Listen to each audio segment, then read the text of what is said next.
हाँ सर, थोड़ा बताएं कि क्या रिस्पांस मिल रहा है पूरे देश में आपको? पूरे देश में मिल रहा और ये लंबी लड़ाई है, चलेगी भी, और इसका जो फायदा होगा पूरे देश को होगा।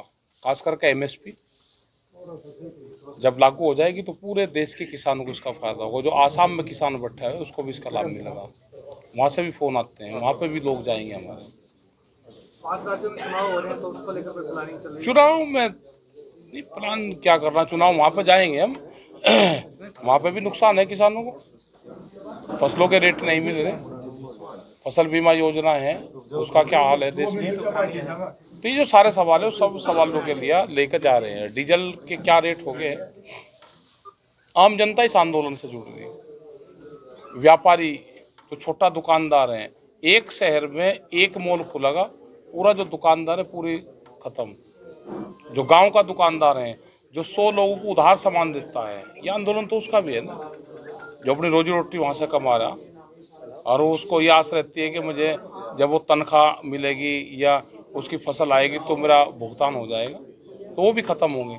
इससे जो साप्ताहिक बाजार हैं वे 4.5 करोड़ लोग हैं, वो इससे ख़त्म होंगे। वॉलमार्ट जैसी कंपनी आएगी फूड चेन में, और जो खुदरा व्यापार है उसमें, तो उस पूर्ण रूप से ख़त्म होगा और महंगाई बहुत बढ़ेगी। तो सरकार मान क्यों नहीं, क्या कारण आप महन मानती है? सरकार व्यापारियों की सरकार है, जो कंपनी है कंपनी चला रही है ना सरकार। तो अब सरकार अगर होती तो मान जाती, अब अगर कंपनियों की सरकार होगी तो लेगी और टाइम लेगी।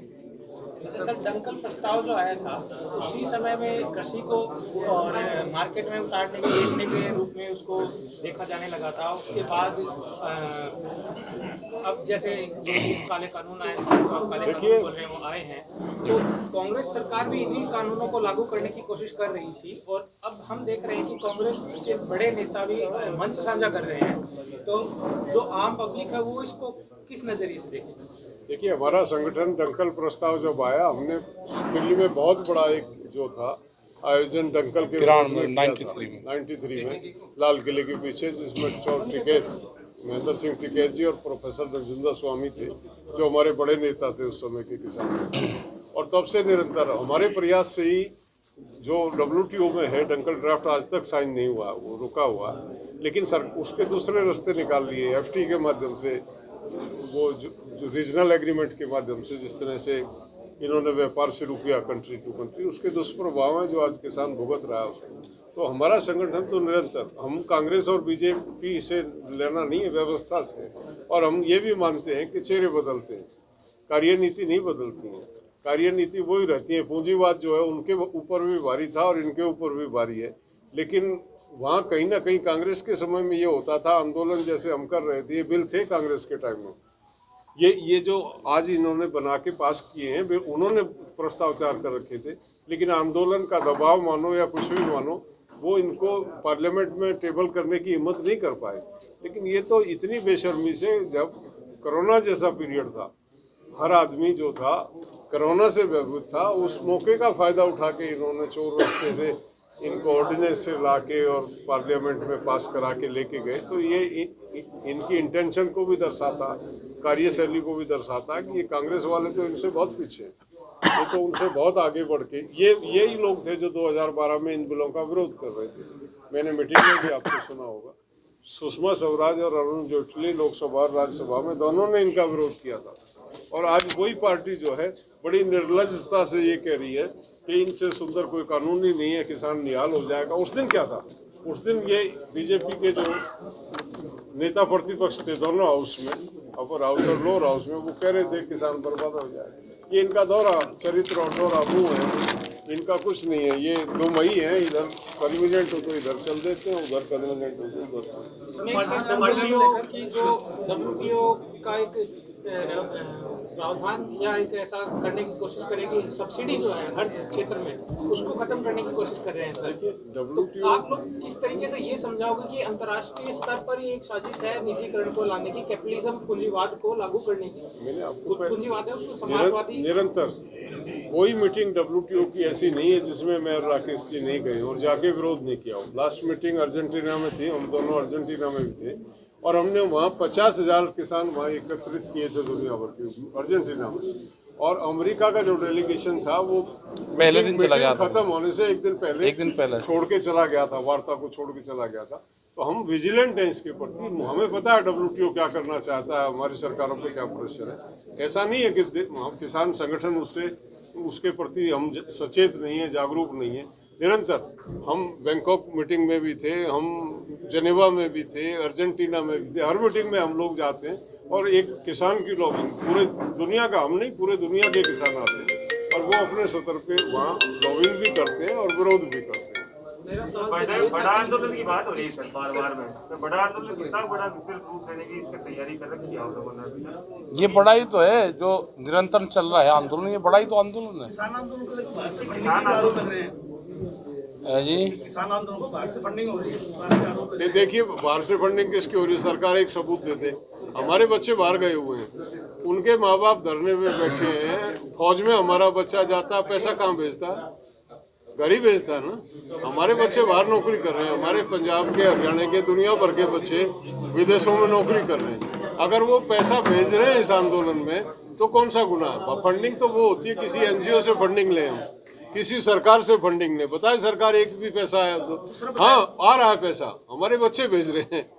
अब अपने माँ बाप के लिए नहीं भेजेंगे बच्चे, पैसा किसके लिए भेजेंगे। दूसरा है कि कांग्रेस सरकार है वो आपको ज्यादा सपोर्ट की जा रही है। किसकी? कांग्रेस। देखिए ये बीजेपी कौन सी कमी डालती थी, ये तो इन पॉलिटिकल पार्टियों का करेक्टर होता है। अपोजिशन में होते हैं तो ये सब आंदोलनों को सपोर्ट करते हैं और सत्ता में होते हैं तो वही काम करते हैं। तो ये बीजेपी, मैं कह रहा हूँ ना, ये बीजेपी इसका विरोध कर रही थी इनका, जो आज लागू कर दिए, तब अपोजिशन में थे ये। अब आज की अपोजिशन अगर कर रही है कुछ तो वो, ये तो इन पॉलिटिकल पार्टियों का करेक्टर ही है। हमको अपना आंदोलन देखना है, संगठन को अपना मूवमेंट, अपना एजेंडा देखना है, कौन क्या कर रहा है उससे हमें लेना देना नहीं। अच्छी बात है, हम तो कह रहे हैं सब करें, कर्मचारी भी कर रहे हैं, हमको देश के सेंट्रल गवर्नमेंट के, स्टेट गवर्नमेंट के कर्मचारी भी सपोर्ट कर रहे हैं, उनका भी स्वागत करते हैं जो भी कर रहा है। लेकिन हमारे मंच पे, हम अपने मंच पे किसी को इजाजत नहीं। पार्लियामेंट को घेरने की बात आ रही है, कब कोई प्लान मार्च, पार्लियामेंट मार्च का? नहीं अभी नहीं, वो हमारा संयुक्त मोर्चा तय करता है। जो भी स्ट्रेटेजी बनती है, आज हमारी बैठक है, उसमें निर्णय होंगे हमारे आगामी 10 दिन के, 20 दिन के जो भी हैं वो हम बताया कि 6 मार्च को दिल्ली में 6 घंटे जाम का है, KMP को जाम करेंगे। KMP दिल्ली के चारों तरफ से है, वो एंट्री है उसकी।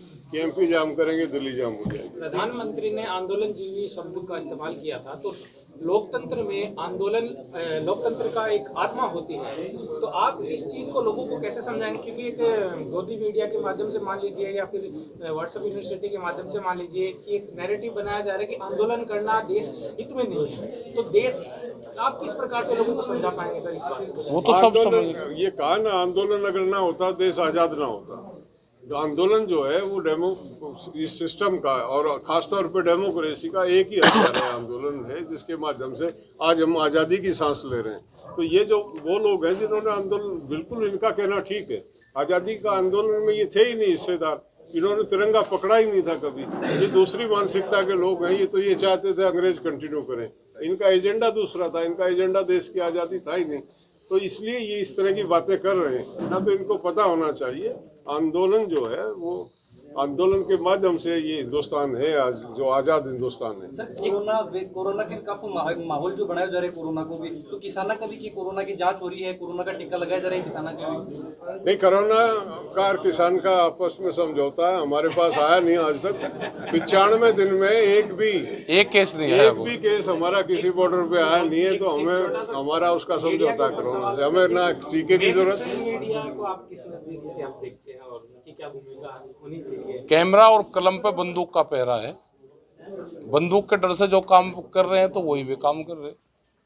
पेट्रोल के भाव 100 से ऊपर चले गए, इस पे भी कोई किसान, आम जनता को उठना पड़ेगा। अब पेट्रोल नहीं, 10 साल पुराने डीजल के ट्रैक्टर टूटेंगे, जो घरों में पंपिंग सेट है डीजल से चलने वाले कोई भी चीज वो टूटेंगी। किसान आंदोलन में पंजाब और हरियाणा से ज्यादा बता रहे हैं आप शुरुआत किसानों की, तो क्या किसान भी दूध के भाव 100 से ऊपर कर रहे हैं? नहीं, सब जगह के किसान आ रहा है। सर गोला लाठी की भी चर्चा हुई है कि कुछ होगी गोला लाठी की, वो तो दे तो रखी, दिल्ली के चारों तरफ को दे तो रखी सरकार के, जाएगी अभी और दे रखी हो तो बहुत है, उसी से ही छूट जाए। फसल कटाई के वक्त कैसे क्या आंदोलन चलाने का क्या? ये चलेगा पूरा, ये क्लाइमेट जोन है हमारे, और अभी मध्य प्रदेश की कटाई चल रही है, यहाँ पे राजस्थान इस वाली बेल्ट की चल रही, और ये 15 मार्च के आसपास तक कटाई हो जाएगी, यहाँ पे 20 तक हो जाएगी।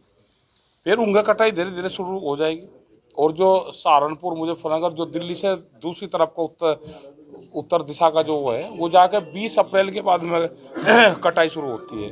जब तक इंगे की कटाई हो जाएगी और लोग उधर से भी आते रहेंगे, इधर से भी आते रहते हैं। एक अभी मील साहब ने आरोप लगाया कि गुलाम नबी आजाद जो है वो भाजपा से टिकट पर राज्यसभा में जाएंगे, तो क्या आपको भी ऐसा है कि आप भी बीजेपी से तैयारी कर रहे हैं? नहीं, हमारा क्या मतलब भाई, और कौन किससे जा रहा है उससे टिकट ले चुके हैं? है जी, पहले भी आप टिकट ले चुके हैं, किससे चुनाव लड़ चुके हैं। तो चुनाव तो भाई हर आदमी वोट दे रहा, तो वोट क्यों दे रहा? तो चुनाव लड़ भी सके, चुनाव में वोट भी आदमी देता है।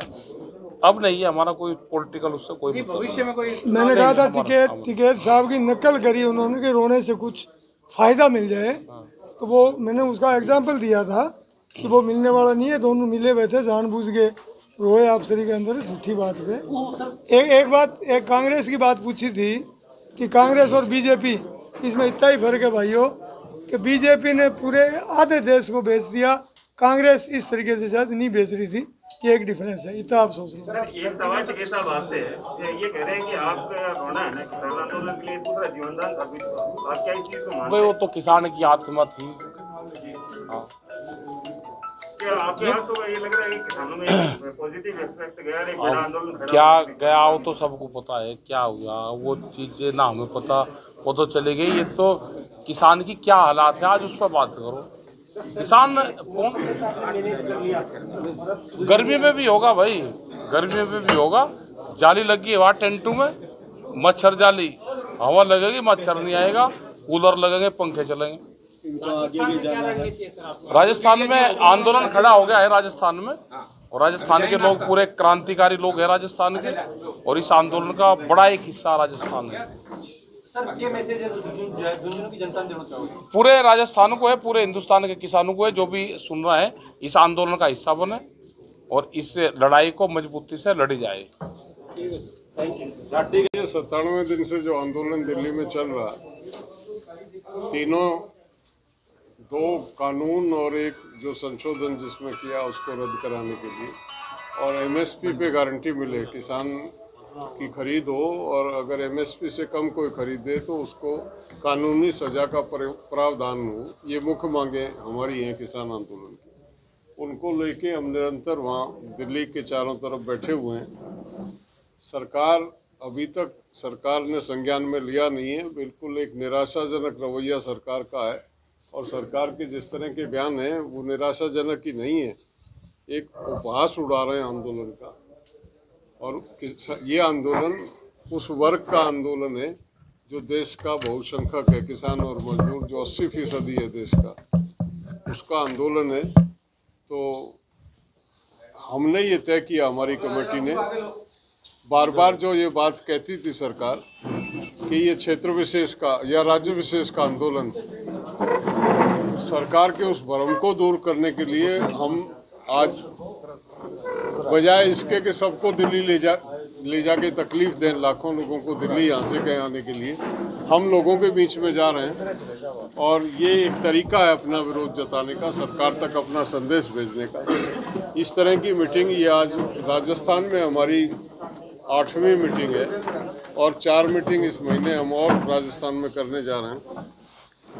मकसद हमारा, मैंने जैसा बताया कि सरकार को ये बताना है कि ये जन आंदोलन, ये वर्ग विशेष का आंदोलन नहीं है, इसमें किसान भी है, मजदूर भी है, जाति और धर्म से उठ के तमाम जो है कमेरा वर्ग इसमें साथ है।